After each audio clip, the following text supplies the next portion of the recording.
ปิดใบหมอนน้อยก่อนเด้อพี่น้องเด้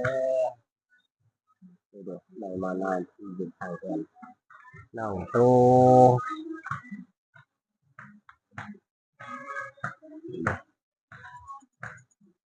ใบใหญ่ๆเลยที่ไปเห็ดน้ำหมอน้อยให้น้องตูกินก่อนอันนี้เป็นวันเสาร์แล้วผมเลยอยู่เพื่อนเลยมา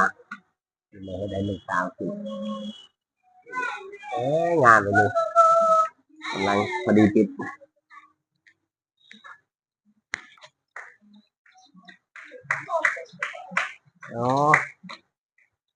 งาม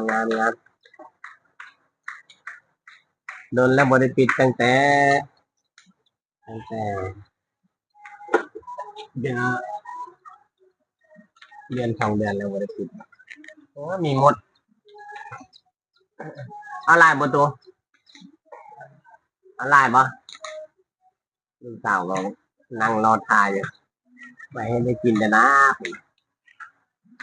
คือปั่นใส่กับน้ำปั่นกับน้ำหวานอะไรบ่อะไรปันใดเป็นกระซามบ่น้อยเดียวมันก็ได้มันก็เป็นวุ่นดีเด้ต้องนำจนบ่ทันหมดแล้วต้องเตรียมเนื้อตองไว้ เพื่อวันที่ไปหาเนื้อตองนี่คือว่ากามก่อน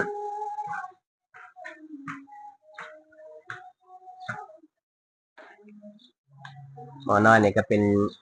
ยาได้หมอน้อยนี่นะ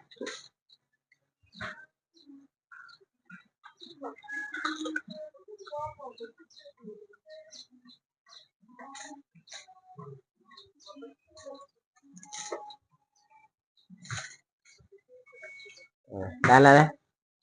ดูไว้ทำนี้เนาะพอแล้วเอาลาย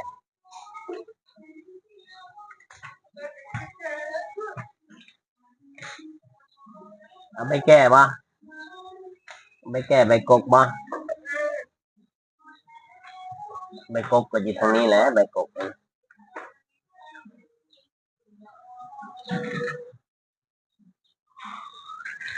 แก้ใบกก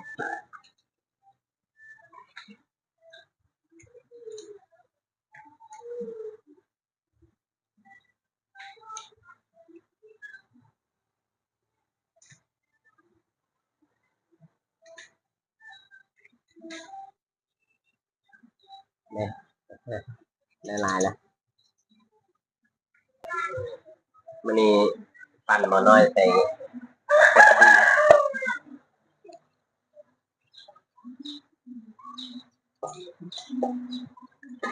ละลายเด้อละลายเด้อไวเด้อปั่นแล้วต้องไวเด้อเนาะcái ông không cốc mà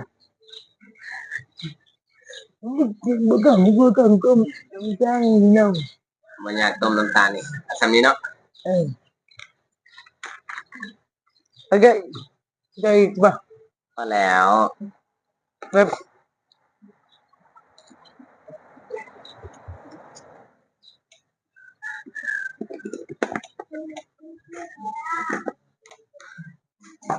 làm đi này cậu ghê เกียมเนี่ยต้องเด้อ khai bạc lại rồi cái bạc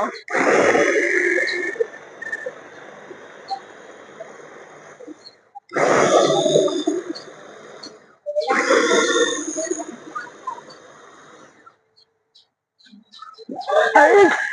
อยากย่อย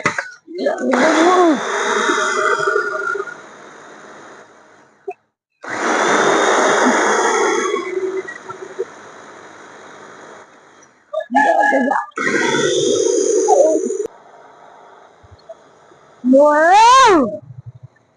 ได้ như vậy ก็ได้ nè เอาครับ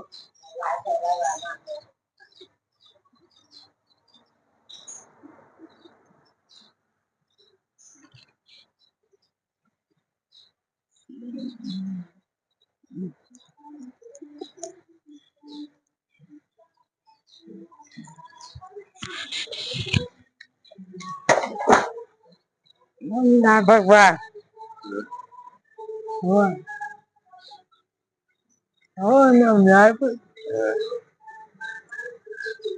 น้ำลายก็จะตามไปตาม บอกเขา